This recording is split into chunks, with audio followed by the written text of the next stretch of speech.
السلام علیکم، welcome to my channel novel lab voice. تمام ویڈیو اپڈیٹس کے لیے میرے چینل NLV کو سبسکرائب کر کے بیل نوٹیفیکیشن کو آن کر دیں۔ تو آئیے سنتے ہیں آج کی ویڈیو میں مصنفہ نشال عزیز کا ناول پچھتاوۂ انتقام، ایپیسوڈ نمبر 5۔ پچھتاؤ گے، تم لوگ بہت پچھتاؤ گے۔ اس کی دور جاتی کار کو دیکھتے ہوئے یمنا بے بسی سے چیخ کر بولی، ساتھ ہی وہیں زمین پر گھٹنوں کے بل بیٹھ گئی۔ اس کے کیے کی سزا وہ لوگ نتاشا کو دے رہے تھے۔ یمنا کا شدت سے دل کیا کسی کار کے نیچے آ کر اپنی ہی جان دے دے۔ بے ساختہ اس کے ذہن میں وہ لڑکیاں آئی تھیں جنہیں ان لوگوں نے اغوا کر کے فیکٹری کے تہہ خانے میں رکھا ہوا تھا۔ آج اگر وہ اپنی دوست کے لیے بے بس تھی تو پھر ان لڑکیوں کے بھی تو کتنے اپنے ان کے لیے بے بس ہو کر تڑپتے ہوں گے ان کے لیے۔ یہ سوچ سوچ کر یمنا کا سر درد کرنے لگا۔ کتنے لوگوں کی گناہگار تھی وہ، پر اب ان سب کی سزا وہاں اس ایجنسی کی قید میں اس کی دوست بھگت رہی تھی۔ رو رو کر جب وہ تھکی تھی تب وہاں سے اٹھ کر جانے لگی، پر اچانک یمنا کا سر چکرایا۔ اس سے پہلے وہ زمین پر گرتی دو مضبوط بازوؤں نے اسے تھاما تھا۔ تیمور جو اس کی تڑپتی آواز پر خود پر اور قابو نہ رکھ پایا تھا، جھٹکے سے کار کو ریورس کرتے ہوئے واپس یہاں پر آیا۔ ابھی وہ یمنا کے قریب ہی آ رہا تھا کہ وہ چکرانے لگی، پر اس کے گرنے سے پہلے ہی تیمور نے یمنا کو بازو سے تھام لیا۔ تیمور نے حیرت سے اس کے زرد چہرے کو دیکھا، پھر وقت ضائع نہ کرتے ہوئے اسے گود میں اٹھاتا ہوا اپنی کار تک لایا۔ فرنٹ سیٹ پر بٹھا کر اس نے ایک نظر یمنا کو دیکھا۔ یمنا؟ اس کا گال تھپ تھپاتے ہوئے تیمور نے پکارا، لیکن وہ یوں ہی پڑی رہی تو جلدی سے تیمور اپنی طرف آ کر گیٹ کھولتے ہوئے بیٹھا۔ پھر ڈیش بورڈ سے پانی کی بوتل اٹھا کر اس نے چند چھینٹے یمنا کے چہرے پر مارے، جس سے وہ آنکھیں میچتے ہوئے اپنا چہرہ موڑ گئی۔ اسے ہوش میں آتا دیکھ تیمور کی جان میں جان آئی تھی۔ خود کو کار میں دیکھ یمنا نے حیرت سے گردن موڑی، مگر تیمور پر نظر پڑتے ہی اس کے تاثرات تنے تھے۔ تم ٹھیک ہو؟ ابھی وہ اسے کچھ بولتی، پر تیمور کے لہجے میں اپنے لیے فکر محسوس کر کے بے ساختہ نگاہ پھیر گئی۔ تیمور پلیز یقین کرو، نتاشا بے قصور ہے، وہ معصوم ہے، تم کچھ کرو نا، تم چھڑوا لو اسے ان لوگوں کی قید سے۔ اس کے سوال کو آن سنا کیا یمنا نے وہی بات دہرائی جو وہ پہلے بول رہی تھی۔ چند پل تیمور نے خاموشی اختیار کی۔ تم مجھے صرف ایک ثبوت دے دو اس کی بے گناہی کا، اس کے بعد میں وعدہ کرتا ہوں کہ نتاشا کو خود بری کروا دوں گا۔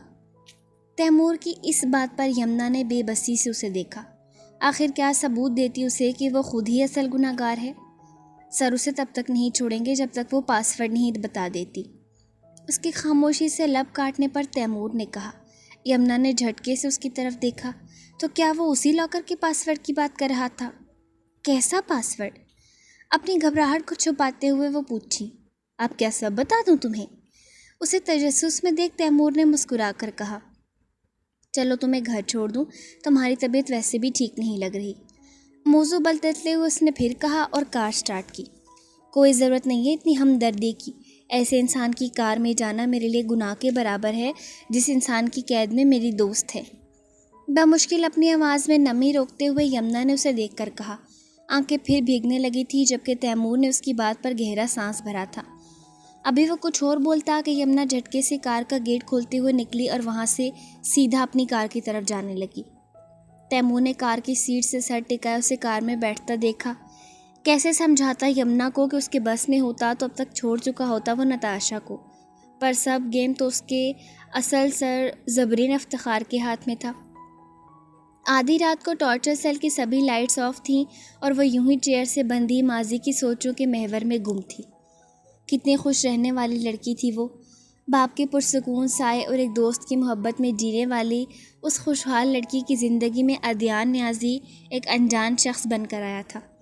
شروع میں اس سے اریٹیٹ ہوتے ہوئے اسے نہیں معلوم تھا کہ ایک دن وہی آدمی کس قدر عزیز ہو جائے گا اس کے لیے۔ اس سے شادی کے بعد تو وہ ہواؤں میں اڑنے لگی تھی۔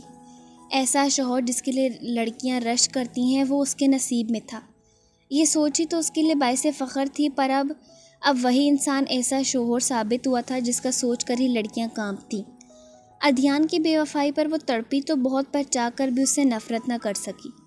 پتہ نہیں کیوں کوشش کے باوجود وہ اس سے نفرت نہیں کر پا رہی تھی، اور وجہ یہی تھی اس کا صاف شفاف دل جو کہ ایسے شیشے کی مانند تھا جس میں صرف ایک ہی انسان کا عکس دکھتا تھا، اور وہ انسان وہی بے وفا اور ظالم سیاد تھا جسے اس کے تڑپنے سے ذرا فرق نہیں پڑتا تھا۔ اپنی سوچوں کا محور اسے کسی کے قدموں کی چاپ پر ٹوٹتا محسوس ہوا تھا۔ نتاشا چونکی تھی نیم اندھیرے میں اپنے سامنے کسی کا سایہ دیکھ کر۔ ابھی وہ کچھ بولتی کہ مقابل نے تھوڑا جھکتے ہوئے اسے خاموش رہنے کا اشارہ کیا، پھر ایک نظر ہر طرف دوڑاتے ہوئے وہ نتاشا کے پیچھے آیا تھا۔ نتاشا چپ چاپ حیرت سے اس اجنبی کی کارروائی دیکھ رہی تھی جو اب پیچھے تھوڑا جھک کر اس کی رسیاں کاٹ رہا تھا۔ رسیاں کاٹنے کے بعد وہ آہستہ قدم اٹھاتا ہوا پھر نتاشا کے سامنے آیا اور اب گھٹنوں کے بل بیٹھا اس کے ہاتھوں کو مقید کی ہوئی ہتھکڑیوں کو کسی باریک چیز سے کھولنے لگا۔ کون ہیں آپ؟ کیا کر رہے ہیں یہ؟ اب کہ اسے صبر نہ ہوا تو ہلکی آواز میں پوچھ بیٹھی، جس پر مقابل کی ہتھکڑیاں کھولتے ہاتھ کچھ پل کے لیے رکے۔ سرخ نظریں اٹھی تھیں اور سیدھا ہیزل رنگ آنکھوں سے ٹکرائیں۔ ان خوبصورت آنکھوں کا یہ حشر دیکھ مقابل کے دل میں درد کی شدت بھری ٹیس اٹھی تھی۔ ان کے سحر میں ڈوبنے سے پہلے ہی وہ دوسرے لمحے جھکا اور تیزی سے اس کی ہتھکڑیاں کھولنے لگا۔ اس کے ہاتھ آزاد کرتے ہی وہ کھڑا ہوا تھا۔ چلو یہاں سے، نتاشا کو بول کر اس نے پھر ایک نظر گیٹ کی طرف دیکھا، پھر کسی کو نہ پا کر مطمئن ہوتے ہوئے واپس نتاشا کو دیکھا جو آزاد ہونے کے باوجود چیئر پر بیٹھی اسے ناسمجھی سے دیکھ رہی تھی۔ چلو، اب کہ اس نے آواز تھوڑا بلند کی، پہلے آپ بتائیں کون ہیں آپ؟ اپنی ضد دکھاتے ہوئے وہ یوں ہی بیٹھی اس سے وہی سوال کرنے لگی۔ ابھی یہ بتانے کا وقت نہیں ہے، فی الحال چلو یہاں سے، اس سے پہلے کوئی دیکھ لے۔ نتاشا کی ڈٹائی پر وہ تپا تھا، پھر لہجے کو سنجیدگی میں گھول کر بولا، مجھے نہیں جانا یہاں پر، کم سے کم میں ادیان کو تو دیکھ لیتی ہوں۔ اگر میں گئی تو انہیں لگے گا کہ میں سچ میں جھوٹی اور مکار ہوں، جبکہ میں انہیں ثابت کروں گی کہ میں ویسی نہیں ہوں جیسا وہ مجھے سمجھتے ہیں۔ اپنی بات بولتے ہوئے وہ گالوں پر مسلسل پھسلتے آنسوؤں کو پونچھ رہی تھی۔ دوسری طرف مقابل حیرت سے اس دیوانی کو دیکھنے لگا جو ظالم کی بے وفائی اور اذیتوں کے باوجود اسی کی قید میں رہنے کو بضد تھی۔ کیا تمہیں اپنے باپ سے نہیں ملنا؟ کچھ سوچتے ہوئے اس نے مہرہ چنا جس پر نتاشا چونکی۔ وہ یاد کرتے ہیں تمہیں، تمہارے اغوا ہونے کے بعد سے کافی بیمار رہنے لگے ہیں۔ اس کا ری ایکشن دیکھ مقابل نے اور پتے پھینکے، پھر نتاشا کے تاثرات دیکھنے لگا جو اب رونے والے ہوئے تھے۔ کیا پاپا کی طبیعت خراب ہے؟ نتاشا نے بے قراری سے پوچھا تو اس نے ہلکے سے اس بات میں سر ہلایا۔ انہوں نے ہی بھیجا ہے تمہیں لانے، اب تو چلو۔ اس کی سوچ میں پڑے مقابل نے کہا اور نتاشا اسے دیکھتے ہوئے جلدی سے اس بات میں سر ہلا کر اٹھی۔ باپ کی طبیعت خرابی کا سن کر اسے ڈھیروں پریشانی نے آ لیا۔ جلدی سے اٹھ کر وہ اس کے ہم قدم چلنے لگی، مگر تبھی لڑکھڑا کر نیچے گری۔ مقابل نے پلٹ کر اسے دیکھا۔ پیروں پر آبلے بننے کی وجہ سے جلن پھر تازہ ہوئی۔ نتاشا کو تکلیف سے لب بھینچے دیکھ وہ جھکا اسے اٹھانے کی غرض پر، تبھی وہ سرک کر پیچھے ہوئی۔ میں چل سکتی ہوں؟ نظریں جھکائے نتاشا نے کہا، ساتھی بمشکل اٹھی اور اس کے ساتھ لڑکھڑا کر چلنے لگی۔ ٹارچر سیل سے نکل کر اس نے چاروں طرف دیکھا۔ اندھیرا ہونے کے ساتھ ساتھ ہر طرف خاموشی چھائی تھی۔ وہاں کسی کو نہ پا کر وہ نتاشا کو لیے آہستگی سے اس عمارت سے باہر نکلنے لگا، پر مین گیٹ پر گارڈز کو دیکھتے ہی ایک قدم پیچھے ہوا۔ اس نے ایک نظر نتاشا کو دیکھا جو پیروں پر ہوتی تکلیف کے باعث بمشکل کھڑی تھی، پھر کچھ سوچ کر پیچھے کے راستے پر آیا۔ یہاں مین گیٹ کے مترادف کم گارڈز تھے۔ باہر گھپ اندھیرے کا فائدہ اٹھاتے ہوئے اس نے نتاشا کو جھکنے کا اشارہ کیا، پھر ایک نظر گارڈ کو دیکھ کر اپنے برابر میں رکھی ایک چیئر پر زوردار ٹھوکر ماری۔ اچانک ایک گارڈ اس سے متوجہ ہوا جہاں سے آواز آئی۔ اسے اپنی طرف آتا دیکھ وہ نتاشا کو لیے پلر کے پیچھے چھپا، پھر چھپ کر ایک نظر اس گارڈ کو دیکھا۔ وہ اب تک چیئر کے آس پاس ٹارچ کی دھیمی روشنی سے دیکھ رہا تھا۔ اس کا دھیان بھٹتے دیکھ وہ نتاشا کا ہاتھ مضبوطی سے پکڑے اس گارڈ کے پیچھے سے ہوتے ہوئے بنا چاپ کے بھاگا تھا۔ وہ گارڈ تو انہیں جاتا ہوا نہ دیکھ پایا، پر دو ایکس رے کرتی تیز آنکھوں نے خون آلود نظروں سے نتاشا کا ہاتھ اس کے ہاتھوں میں دیکھا تھا۔ نتاشا کو کار میں بٹھاتے ہی وہ دوسری طرف آ کر خود بیٹھا۔ اب اس کا چہرہ دیکھ کر نتاشا ٹھٹکی تھی۔ وہ حیرت کی مورت بنے اس شخص کو دیکھنے لگی جسے ادیان نے کچھ مہینے پہلے ریسٹورنٹ میں نتاشا کو دکھا کر بتایا تھا کہ وہ اس کا دوست ہے۔ زین جو بیٹھتے ہی کار سٹارٹ کر کے وہاں سے تھوڑا دور آ چکا تھا، اب نتاشا کو مسلسل خود کو دیکھتا پا کر آئیبرو چکائی۔ آپ تو زبرین کا دوست؟ اس کی بات کاٹتے ہوئے زین نے کہا تو نتاشا الجھی۔ آپ میری مدد کیوں کر رہے ہیں؟ نتاشا کا الجھا ہوا لہجہ محسوس کر کے زین نے کار روکی، پھر چند پل اسے دیکھتا رہا۔ میں آپ سے کچھ پوچھ رہی ہوں، اسے بنا پلک جھپکائے خود کو دیکھتا پا کر نتاشا کنفیوز ہوتے ہوئے بولی۔ پر زینب سوچنے لگا کیا بتائے اس بے خبر لڑکی کو کہ وہ کس قدر چاہتا ہے اسے۔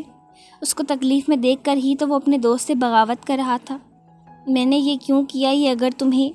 زین کی بات ادھوری رہ گئی جب اس کی کار کا سائیڈ مرر چھناکے سے ٹوٹا تھا۔ اس کے کچھ سمجھنے سے پہلے ہی کوئی چھوٹی سی لوہے کی چیز ہوا کی تیزی سے آ کر اس کے کندھے میں پیوست ہوئی۔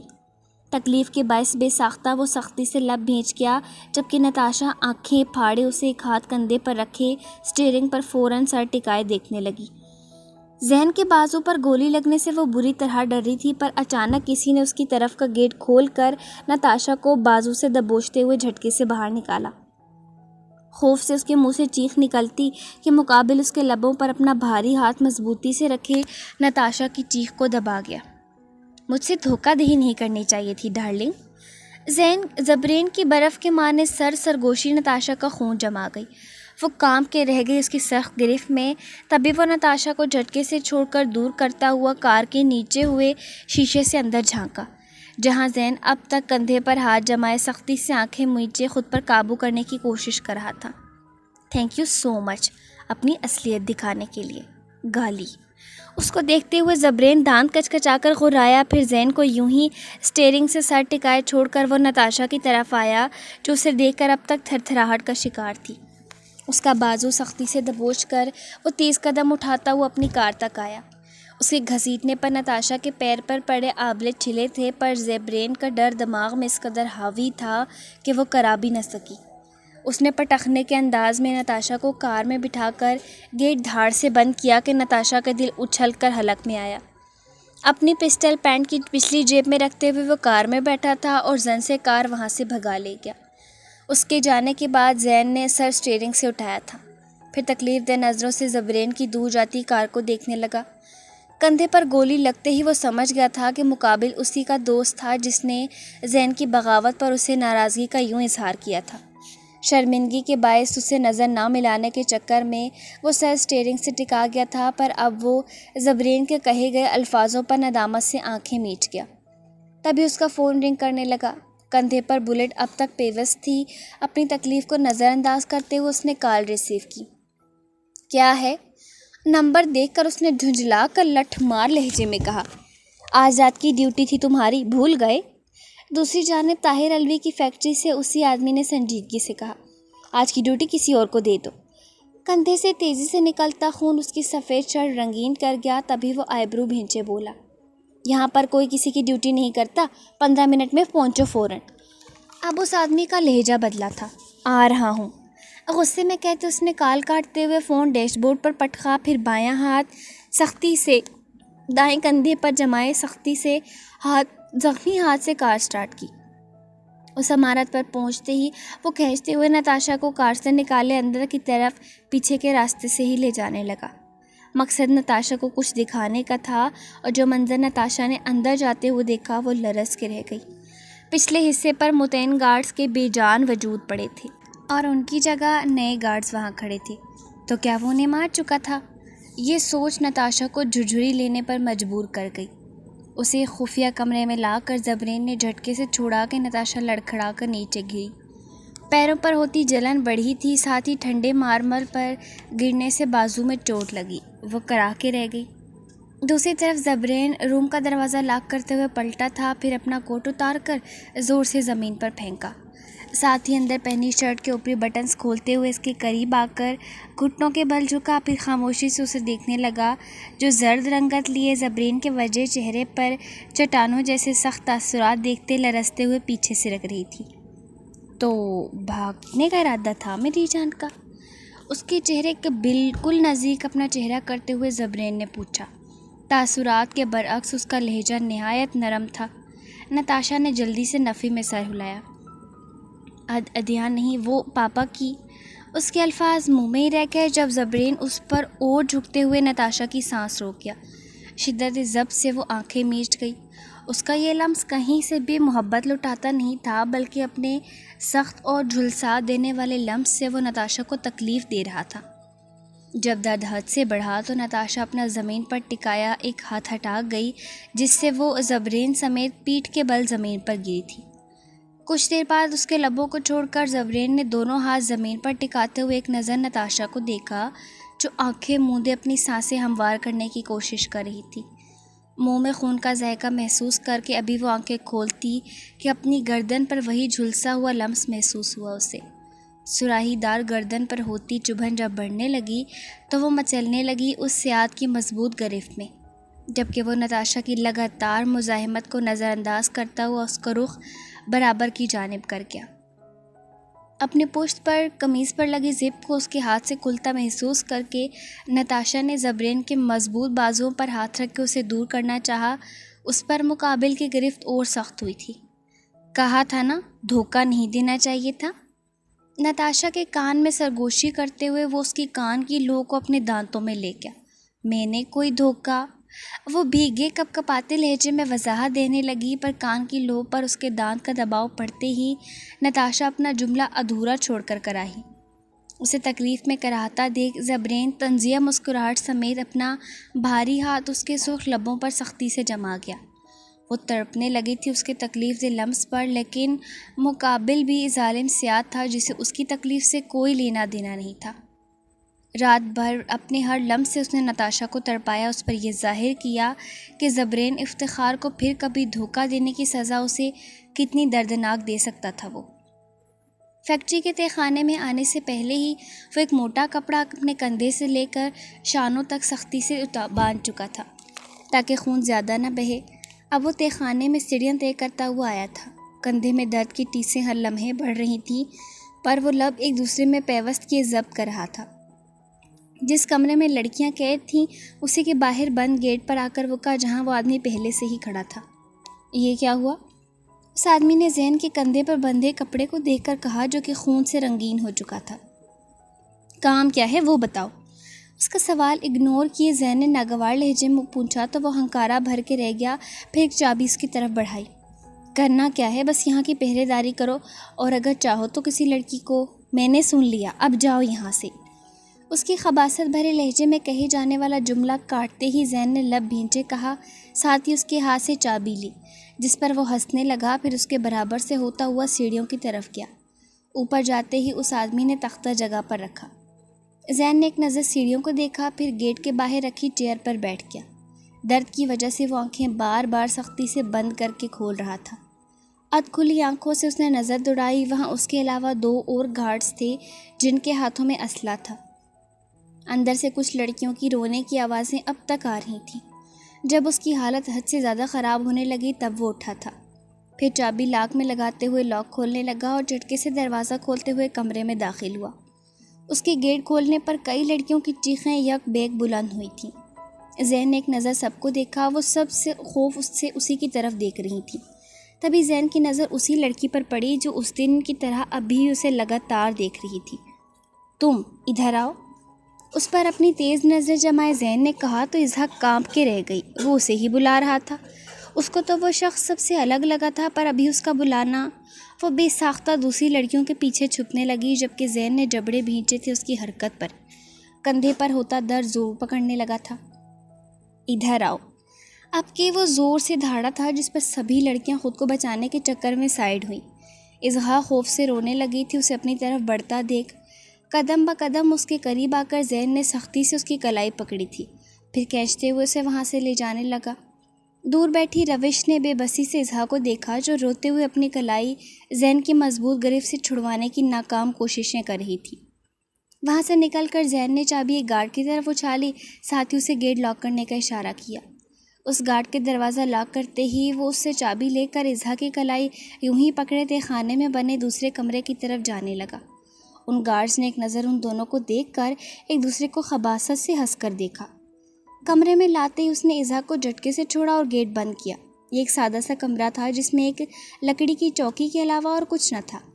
اظہا کانپتی ہوئی پیچھے قدم کرنے لگی تھی۔ اسے ایک نظر دیکھ کر زین چوکی پر بیٹھا، پھر کندھے سے کپڑا ہٹا کر شرٹ اتارنے لگا۔ مجھے جانے دو، پلیز پلیز میرے ساتھ کچھ مت کرنا۔ اسے شرٹ اتارتے دیکھ وہ ہچکیوں سے روتے ہوئے کپ کپاتے لہجے میں بولی تو زین نے گردن موڑ کر ناگواری سے اس چھوٹی سی لڑکی کو دیکھا جو بمشکل اسے 17-18 کی لگی۔ یہاں پر آؤ۔ اس کی بات اگنور کیے زین نے سنجیدگی سے کہا، پر وہ دیوار سے چپکے کھڑی رہی۔ اب اگر تم یہاں نہیں آئی تو میں وہاں آؤں گا، پھر میں جو کروں گا اس پر روتے بھی رہو گی تو یہاں کوئی تمہارے سننے والا نہیں۔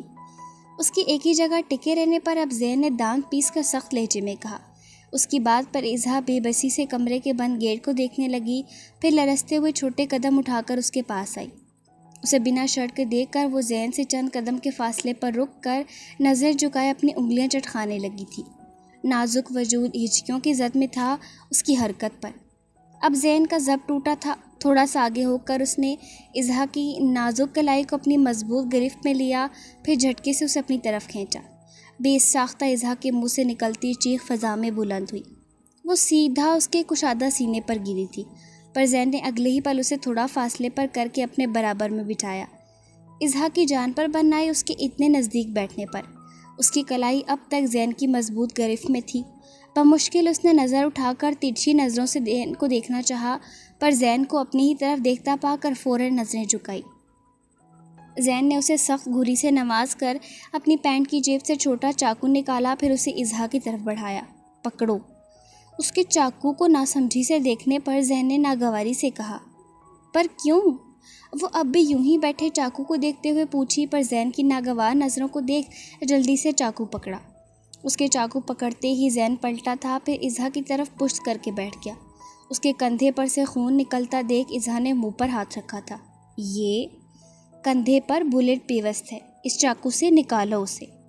تکلیف سے لب بھینچے زین نے کہا، جس پر اظہا الجھی۔ وہ کون سی ڈاکٹر تھی جو اسے یہ کرنے کا کہہ رہا تھا زین؟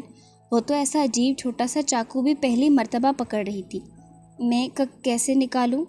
اس نے چاقو تھامے پریشانی سے کہا۔ جیسے بھی کر کے نکالو اسے فوراً۔ زین نے دانت پر دانت جمائے کہا۔ ضبط کی شدت سے اس کا وجی چہرہ بالکل سرخ ہو چکا تھا۔ اظہا نے ایک نظر زین کو دیکھا، پھر گہری سانس لیتے ہوئے کپ کپاتے ہاتھوں سے چاقو کو اس کے کندھے پر پنے سوراخ پر رکھا۔ زین سختی سے جبڑے بھینچے تکلیف برداشت کرنے کی کوشش میں لگا تھا۔ اظہا اپنی گھبراہٹ پر قابو پاتے ہوئے اس سے تھوڑا اور قریب ہوئی، پھر کندھے پر جھک کر بغور دیکھنے لگی۔ گولی زیادہ اندر نہیں گئی۔ بری طرح دھڑکتے دل پر قابو پاتے ہوئے اس نے دانتوں میں لب دبا کر چاقو کو زین کی پشت پر گھسا دیا، پھر تیزی سے بلٹ کے برابر لا کر پھرتی میں وہ چاقو باہر کو کھینچا۔ ساتھ ہی بلٹ نکل کر چوکی پر گری۔ شدت ضبط میں زین نے جھٹکے سے اپنے کندھے پر ہاتھ رکھا، پر بے ساختہ وہ اظہا کی کلائی تھام گیا جو کہ اسی کی پشت پر تھی۔ کندھے سے دھار کی صورت میں تیزی سے خون اظہا کے کپڑے بھی داغدار کر گیا۔ چند چھینٹے اس کے چہرے پر پڑے تھے، لیکن اسے اس کی پرواہ نہیں تھی۔ ڈری تو وہ زین کے ہاتھوں میں اپنی کلائی دیکھ کر تھی۔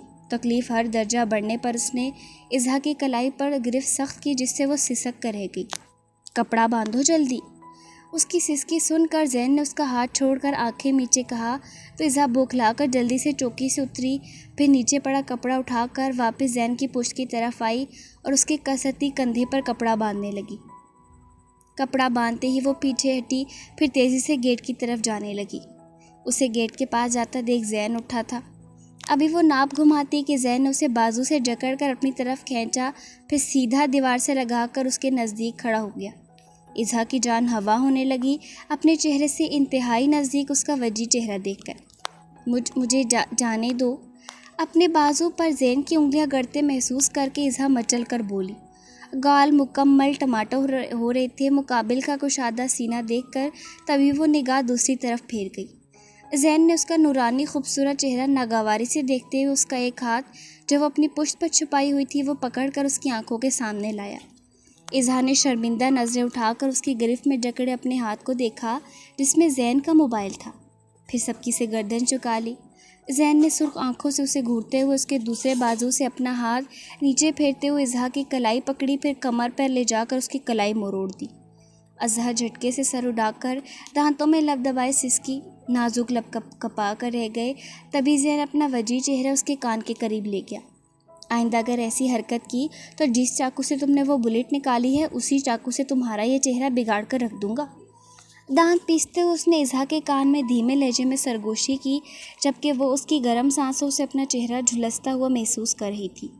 زین نے اس کی کلائی تھوڑی اور مروڑی تو اظہا سے اب برداشت نہیں ہو پایا۔ میں نہیں کروں گی اب ایسا، پلیز چھوڑ دو۔ وہ تکلیف سے مچلنے لگی تھی، تبھی زین نے اس کے ہاتھ سے اپنا موبائل چھین کر جھٹکے سے اسے سائڈ پر کیا۔ اظہا نے بمشکل خود کو گرنے سے بچایا، پھر جب تک زین نے شرٹ پہنی تب تک وہ یوں ہی شرمندگی سے آنسو رو کے وہیں سر جھکا کر کھڑی رہی۔ شرٹ پہننے کے بعد چاقو اور موبائل جیب میں رکھ کر زین نے ایک ناگوار نظر اس چھوٹی سی لڑکی کو دیکھا جو پہلے تو اسے تکلیف میں دیکھ کر فائدہ اٹھاتے ہوئے اس کا موبائل چرائے وہاں سے بھاگ رہی تھی، پر اب یوں سر جھکائے کھڑی تھی جیسے اس سے زیادہ مظلوم اور کوئی نہ ہو۔ اسے ایک نظر دیکھ کر وہ گیٹ کھول کر باہر نکلا تو اظہا بھی سر جھکائے اسی کے پیچھے نکلی۔ اچھا خاصا وہ اس کا موبائل چرا چکی تھی تاکہ کال کر کے کسی سے کچھ مدد لے سکے، پر پتہ نہیں اس انسان نے کیسے دیکھ لیا۔ اب وہ ہاتھ مسل کے رہ گئی تھی۔ زین کو کچھ ہی دیر بعد اظہا کے ساتھ واپس آتے ان گارڈز نے حیرت سے دیکھا۔ ان دونوں گارڈز کو اگنور کرتے ہوئے زین نے لاک کھول کر گیٹ وا کیا، پھر مڑ کر اظہا کو دیکھا جو اسے ہی دیکھ رہی تھی، پر زین کے دیکھتے ہی فوراً نگاہ جھکا گئی اور اس کے برابر سے ہوتے ہوئے اندر چلی گئی۔ اندر داخل ہوتے ہی وہ پلٹ کر بھیگی نظروں سے زین کو دیکھنے لگی جیسے التجا کر رہی ہو مدد کی، پر زین نے اسے دیکھتے ہوئے گیٹ اس کے منہ پر بند کیا جس سے وہ 2 قدم پیچھے ہٹی۔ سبھی لڑکیاں اظہا کو دیکھ حیران تھیں کیونکہ اب تک جو بھی لڑکی وہاں سے گئی تھی وہ دوسرے ہی دن آئی تھی، اور یہ ایسے کہ ہوش میں بھی نہ ہوتی، پر اظہا کو دیکھ کر سبھی حیرت کے سمندر میں غوطہ زن تھی۔ روش بھاگتے ہوئے اظہا کے پاس آئی جو اب تک بند گیٹ کو گھور رہی تھی۔ اظہا تم ٹھیک ہو؟ اسے کندھوں سے تھام کر روش نے بے چینی سے پوچھا، مگر اگلے ہی پل اظہا نے اسے دھکا دیا۔ کوئی نہیں نکل سکتا یہاں سے، کوئی مدد نہیں کرے گا ہماری، ہم سب مر جائیں گے گھٹ گھٹ کر اس جگہ پر۔ تکلیف دہ لہجے میں چیختے ہوئے اس کا گلا روند گیا، تبھی وہ گھٹنوں کے بل نیچے بیٹھ کر بھلک بھلک کر رو دی۔ دم گھٹتا ہے اس جگہ پر میرا، مر جاؤں گی میں یہاں، میرے رب تھک چکی ہوں، معاف کر دیں۔ زمین پر ہی سجدہ ریز ہو کر وہ کلستے ہوئے فریاد کرنے لگی۔ نازک وجود لرزاہٹ کا شکار تھا۔ روش اسے یوں تڑپتا دیکھ منہ پر ہاتھ رکھے رونے لگی، پر کچھ دیر بعد اظہا کا لرزتا وجود جب ساکت ہوا تب روش اسے تحیر سے دیکھتے ہوئے نیچے جھکی تھی۔ اظہا، اظہا، اس کا کندھا ہلاتے ہوئے روش نے اسے پکارا، پر لمحے کے 1000ویں حصے میں اظہا کا سجدہ ریز ہوا وجود زمین پر گرا تھا۔ روش بوکھلائی جبکہ کمرے میں ایک مرتبہ پھر شور برپا ہوا تھا۔ صبح طاہر الوی اپنے مینشن کے ہال نما لاؤنج میں بیٹھے کسی سے بات کر رہے تھے، تبھی کوئی دھڑلے سے اندر داخل ہوتا ہوا آیا اور سیدھا ان کے سامنے والے صوفے پر بیٹھ کر ٹیبل پر ٹانگ پہ ٹانگ یوں جمائی کہ اس کے جوتوں کا رخ طاہر الوی کی طرف ہوا۔ طاہر الوی نے ایک ناگواریت بھری نظر مقابل کی اس حرکت پر ڈالی جو کہ اب مطمئن سا دونوں بازوؤں کو صوفے کی پشت سے ٹکائے دل جلانے والی مسکراہٹ لیے ان کے ایکسپریشن انجوائے کر رہا تھا۔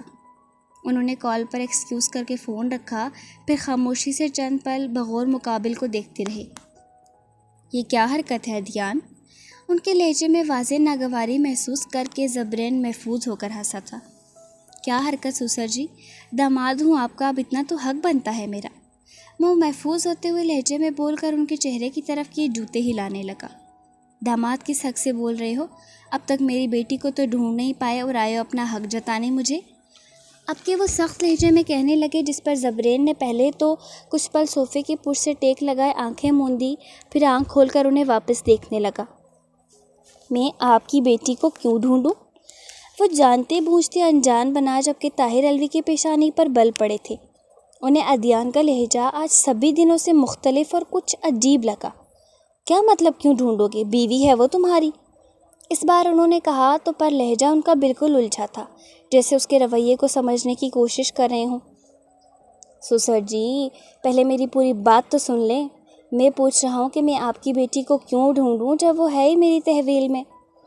وہ آسانی سے پوری بات کہہ گیا، جبکہ طاہر الوی جھٹکے سے کھڑے ہوئے تھے اس کی آخری بات پر۔ کیا مطلب ہے تمہارا؟ انہوں نے تنے ہوئے جبڑوں سمیت پوچھا تو زبرین دل کھول کر ہنسا۔ اوہ مائی گاڈ سسر جی، کتنے بھولے ہیں آپ۔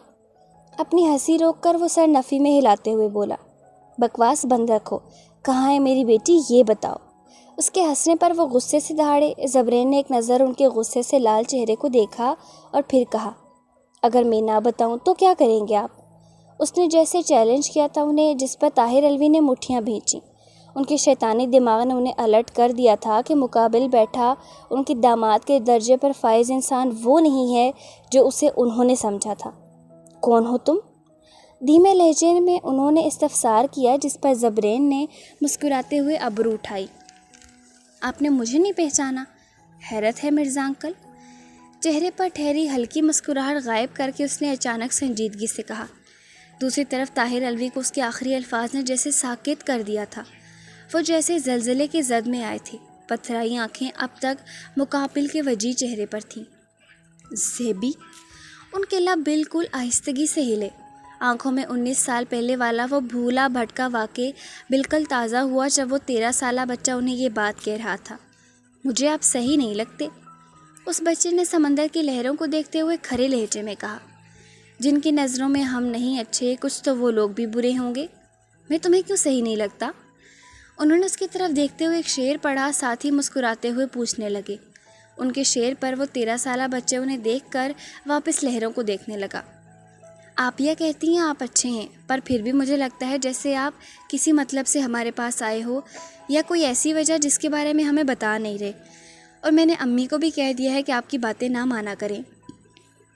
وہ بچہ بالکل سنجیدگی سے انہیں اپنے دل کی بات بتا رہا تھا، اور جس قدر وہ بے خوف و نڈر تھا، ایک پل کے لیے طاہر ستائشی نظروں سے اسے دیکھنے لگا۔ واقعی وہ بچہ کچھ الگ صلاحیت رکھتا تھا جو اتنی سی عمر میں بھی اس پر ٹھوس شک ہونے کا مطالبہ کر رہا تھا۔ تلاش جاری ہے ان الفاظ کی جو تیرے دل تک جانے کا راستہ جانتے ہوں۔ آخر ایسا کیا کروں میں لڑکے کہ تمہیں صحیح لگوں؟ ایک اور شعر پڑھتے ہوئے انہیں لہجے میں بمشکل عاجزی گھولی۔ اس بار بچے نے گھور کر انہیں دیکھا۔ ایک تو آپ شعر بہت بولتے ہو، بات بات پر مرزا غالب کی طرح۔ آپ مجھے کبھی صحیح لگو نہ لگو، پر میری نظر میں اب سے آپ مرزا ضرور ہے۔ اس بچے نے منہ بناتے ہوئے ناگواری سے ان کا یہ نام رکھا، جس پر طاہر الوی کا ہلکا سا کہکا لگا۔ چلو ٹھیک، جیسے چاہو ویسے پکار لو مجھے، پر ابھی چلو گھر، تمہاری ماں پریشان ہوگی، رات ہونے لگی ہے۔ انہوں نے ایک نظر آسمان دیکھ کر مسکاتے لہجے میں کہا۔ چلے مرزا انکل؟ وہ بچہ بولتے ہوئے وہاں سے نکلا تھا۔ آنکھوں کے سامنے اب 19 سال پرانا منظر ہٹا تھا، اور اب انہوں نے پھر اپنے مقابل بیٹھے اس شخص کو دیکھا جو چھوٹا سا 13 سال کا ناتواں بچہ اب ایک مضبوط طاقتور مرد میں تبدیل ہو چکا تھا۔ تم؟ انہوں نے بے یقینی سے ایک بار پھر بغور زبرین کو دیکھا۔ ہاں میں۔ کیسا لگا سرپرائز مرزا انکل؟ سوری سسر جی۔ اپنے الفاظ کی تصحیح کرتے ہوئے وہ طنزیہ انداز میں گویا ہوا۔ تم فریبی انسان، اتنا بڑا دھوکہ دیا مجھے، طاہر الوی کو، میں چھوڑوں گا نہیں تمہیں۔ یک اشتعال کی لہر ان کے وجود میں دوڑی۔ اپنا بے وقوف بننا جیسے ہضم نہ ہو پا رہا ان سے، تبھی بلند آواز میں بولے تو زبرین ٹیبل پر پیر سے ٹھوکر مارتے ہوئے ٹھیک ان کے مقابل کھڑا ہوا۔ آواز نیچے۔ کسی نے سکھایا نہیں کہ جس کے پاس آپ کی قیمتی چیز ہو اس سے تمیز سے بات کرنی چاہیے، ورنہ… جملہ چھوڑ کر وہ پھر کہکا لگا کر ہنسا۔ طاہر الوی اسے یوں بے بسی سے دیکھنے لگے جیسے چاہ کر بھی کچھ نہ کر سکتے ہوں۔ تم میری بیٹی کو چھوڑ دو، اس کے بدلے جو چاہو وہ لے لو، جتنے پیسے مانگو گا میں تمہیں دوں گا۔ وہ اب تک کافی سنبھل چکے تھے، تبھی تحمل کا مظاہرہ کرتے ہوئے کافی دھیمے لہجے میں کہنے لگے، جبکہ ان کی آفر پر زبرین کی ہنسی تھمی تھی۔ وہ آئیبرو بھینچے طاہر الوی کو سرخ آنکھوں سے گھورنے لگا۔ اپنی حرام کی کمائی اپنے پاس رکھ، ابھی جو میں کہوں وہ کر، تو شاید میں تیری بیٹی کو بخش سکتا ہوں۔ صوفے سے اٹھتے ہوئے اس نے مقابل کھڑے ہو کر کہا، جس پر طاہر الوی صبر کے گھونٹ بھر کر رہ گئے۔ کیا کرنا ہے؟ اسے ملامت بھری نظروں سے دیکھتے ہوئے انہوں نے پوچھا۔ زیادہ کچھ نہیں، بس جن لڑکیوں کو تو نے اسمگلنگ کے لیے قید کر رکھا ہے انہیں چھوڑ دے، تو تیری بیٹی کی آزادی کے امکان بڑھ سکتے ہیں۔ بد لحاظی سے کہتے ہوئے زبرین نے طاہر الوی کا ریئیکشن دیکھا، جو اس کی توقع کے مطابق ناگواری ہی تھا۔ میں ایسا نہیں کروں گا، وہ لڑکیاں میرے لیے بونس ہیں، بالکل ویسے ہی جیسے تیری ماں کے ساتھ بہن بونس تھی۔ اس کی آنکھوں میں دیکھتے ہوئے طاہر الوی نے فطرتاً اس کی دکھتی رب دبائی، جس پر زبرین کا ہاتھ بے ساختہ اپنی جیب پر رکھی پسٹل پر گیا۔ اس کی آنکھوں میں سرخ ڈورے صاف واضح ہو رہے تھے، وجیح چہرے پر واضح اذیت رقم ہوئی تھی۔ اب تو دیکھ الوی، میں تیری بیٹی کا کیا حشر کرتا ہوں۔ دانت پیس کر کہتے ہوئے زبرین طاہر الوی کے برابر میں ہوتا ہوا وہاں سے تیز قدم اٹھاتا ہوا نکلا۔ گردن اور پیشانی کی پھولی ہوئی رگیں اس کے بے پناہ ضبط کی گواہی تھیں۔ نہ چاہتے ہوئے ایک بار پھر ماں کا نورانی چہرہ آنکھوں میں گھوما، ساتھ ہی جان سے عزیز بہن کی دل خراش چیخ کانوں میں گونجی۔ ایک منٹ رکو زیبی، زبرین سنو، تم ایسا کچھ نہیں کرو گے۔ طاہر الوی بوکھلا کر اسے روکنے لگے، مگر وہ ان سنا کیے باہر نکلتا چلا گیا۔ اس کے جانے کے بعد وہ صوفے پر ڈھہ سے گئے۔ اپنی فطرت سے مجبور ہو کر بولی گئی بات پر اب وہ پچھتانے لگے۔ زندگی میں پہلی بار اس طرح چکرا گئے تھے۔ کبھی سوچا بھی نہیں تھا کہ ایک دن ماضی یوں ان کے سامنے آ کر کھڑا ہوگا۔ سنو، ہر روز رلا دیتے ہو، کسی کے درد سے درد نہیں ہوتا تمہیں؟ صبح آنکھ کھلنے پر سر بری طرح دکھ رہا تھا اس کا۔ تھوڑی دیر تک بے خیالی میں وہ یوں ہی زمین کو گھورتی رہی، پھر جب حواس آہستہ آہستہ بحال ہونے لگے تو اسے شدید پیاس محسوس ہوئی۔ اس نے اٹھنا چاہا پر اچانک وہ چونکی۔ کل رات والے کمرے میں نہیں تھی وہ ابھی، بلکہ پہلے کی طرح چیئر سے باندھ دیا گیا تھا اسے۔ نتاشا بے بسی سے ہر طرف نظر دوڑانے لگی، تبھی اس کے چہرے کے سامنے پانی سے بھرا گلاس آیا۔ نتاشا نے نظر اٹھا کر دیکھا، سامنے کھڑا تیمور دھیمی مسکراہٹ لیے اسے دیکھ رہا تھا۔ نتاشا کے دیکھنے پر اس نے گلاس کی طرف اشارہ کیا، جس پر نتاشا نے بے بسی سے اپنے ہاتھوں کو دیکھا، جو اس بار ہتھکڑیوں کی جگہ صرف رسیوں میں مقید تھے۔ Wait a minute. اسے اپنے ہاتھوں کو دیکھتا پا کر تیمور نے جلدی سے کہا، پھر نتاشا کے ہاتھوں پر بندھی رسیوں کو کھولنے کے لیے ہاتھ بڑھایا۔ ابھی وہ رسیاں چھوتا کہ کسی نے کندھے سے پکڑ کر اسے جھٹکے سے موڑا، پھر زوردار تھپڑ اس کے منہ پر مارا۔ نتاشا نے بوکھلا کر سامنے دیکھا، جبکہ تیمور گال پر ہاتھ رکھے حیرت سے اپنے مقابل زبرین کو دیکھنے لگا، جس کے تاثرات بالکل پتھریلے تھے، آنکھیں لہو رنگ، جبکہ چہرہ ضبط سے مکمل سرخ ہو رہا تھا۔ بہت بار اگنور کیا ہے تمہاری فضول حرکتوں کو، اب نہیں کروں گا، اسے انگلی دکھاتے ہوئے زبرین نے سخت لہجے میں کہا۔ سر میں سے صرف پانی، ہزار بہار کا ہے تم سے، جتنا کہا جائے اتنا کیا کرو۔ آئندہ اس کی ہمدردی کی غرض سے آس پاس بھی بھٹکے تو یقین کرو مجھ سے برا یہاں پر کوئی بھی نہیں ہے، اور پھر یہ برا تمہارا بہت برا حشر کر دے گا۔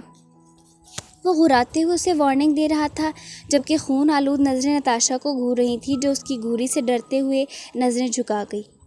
جاؤ یہاں سے، اس پر نظر گاڑے ہی زبرین نے کہا تو تیمور نے نظر اٹھا کر ملامت سے ایک نظر اپنے سر پر ڈالی، جو پتہ نہیں اس لڑکی سے انویسٹیگیشن کے نام پر کس چیز کا بدلہ لے رہا تھا، پھر خاموشی سے باہر نکل گیا۔ اتنا تو تیمور کو یقین ہو چکا تھا کہ زبرین نتاشا کو ٹارچر کسی انفارمیشن یا ایویڈنس کے لیے نہیں کرتا، پر کیوں پھر اس لڑکی کے اس قدر پیچھے پڑا ہے، یہاں آ کر وہ الجھنے لگا تھا۔ تیمور کے جانے کے بعد زبرین گیٹ بند کرتا ہوا ٹارچر سیل میں بنے ایک سلیب کے پاس گیا، پھر اس کی دراز سے کچھ نکالا۔ نتاشا جو اب تک ناسمجھی سے اسے دیکھ رہی تھی، زبرین کے ہاتھ میں کٹر دیکھ اس کی روح کانپ کر رہ گئی۔ وہ منہ کھولے اپنے ہاتھوں کو ایک نظر دیکھنے کے بعد پھر زبرین کے ہاتھ میں اس کٹر کو دیکھنے لگی۔ ایک بار پھر اس کی آنکھیں بھیگیں، آنسو ٹوٹ کر گالوں پر پھسلے۔ وہ بری طرح لرزنے لگی تھی زبرین کے قدم دیکھ کر، جو کہ اسی کی طرف بڑھ رہے تھے۔ نتاشا نے چیئر کے ہینڈل سے بندھے اپنے دونوں ہاتھی کی انگلیوں کو بند کر کے مٹھی بنا لیا۔ دل بری طرح خوف زدہ تھا اس کے اگلے عمل کا سوچ کر۔ اس کے وجود کو کپ کپاتا دیکھ زبرین تمسخر اور ہنسی ہنسا، پھر ایک چیئر گھسیٹ کر اس کی چیئر کے سامنے رکھی اور اس پر بیٹھ کر چند پل نتاشا کے خوف سے سفید پڑتے چہرے کو دیکھنے لگا۔ نتاشا کے مٹھی بنے ہاتھ کی پشت کو وہ نرمی سے سہلاتے ہوئے اچانک اس کی بند مٹھی کو جھٹکے سے کھول گیا، پھر کٹر والا ہاتھ آگے کر کے نتاشا کے ہاتھ کی سب سے چھوٹی انگلی کو کٹر میں پھنسایا۔ نتاشا گہرے سانس لیتے ہوئے مسلسل نفی میں سر ہلا رہی تھی، آواز اندر ہی جیسے دم گھوٹ گئی تھی، اس کی سانس رکنے لگی تھی، جبکہ زبرین مطمئن سا کٹر اس میں اس کی انگلی پھنسائے مسکاتی نظروں سے اس کا زرد چہرہ دیکھ رہا تھا۔ ادیان کچھ بھی، پر یہ نہیں، ادینا نہیں، اس کے الفاظ بمشکل سے ادا ہو رہے تھے۔ پیشانی عرق آلود ہونے لگی۔ اپنی لرزاہٹ پر قابو پانے کی کمزور سی کوشش کیے وہ آنکھیں پھیلائے ساکت سی بیٹھی رہی۔ زبرین کے کٹر پر دباؤ بڑھانے سے نتاشا سانس روک گئی، تبھی کھٹ کی آواز کے ساتھ نتاشا کی دل خراش چیخ فضا میں بلند ہوئی۔ ہاتھ سمیت پورا جسم سن ہو کر رہ گیا۔ کچھ دیر بعد اس نے بھیگی نظریں جھٹکائی، پھر ٹھٹک کر تحیر سے زبرین کو دیکھنے لگی، جو نہ جانے کب وہ کٹر اس کی انگلی سے نکال کر دور پھینک چکا تھا، اور اب اس کی سرد نظریں خاموشی سے نتاشا کے چہرے کا طواف کر رہی تھیں۔ اس کی آنچ دیتی نظریں خود پر محسوس کر کے وہ نگاہ جھکا گئی۔ کبھی سوچا بھی نہیں تھا کہ اپنے محبوب شوہر سے اس قدر بھی ڈرے گی وہ۔ جسم پر اب تک کپکپاہٹ طاری تھی۔ اس کے ہاتھ میں رکھا اپنا ہاتھ تک ہٹانے کی نتاشا میں ہمت نہیں تھی کہ اگر برا لگا تو کہیں سچ میں ہی انگلی نہ کاٹ دے۔ زبرین بغور اس کا ایک ایک نقش نظروں میں اتار رہا تھا۔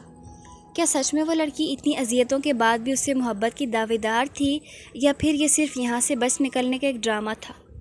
اس کی سوچ کا محور فون پر ہوتی رنگ سے ٹوٹا۔ نمبر دیکھ کر زبرین کے لبوں کا طنزیہ مسکراہٹ نے چھوا۔ نتاشا کا ہاتھ چھوڑتے وہ اٹھا، پھر سائڈ میں جاتے ہوئے کال ریسیو کی۔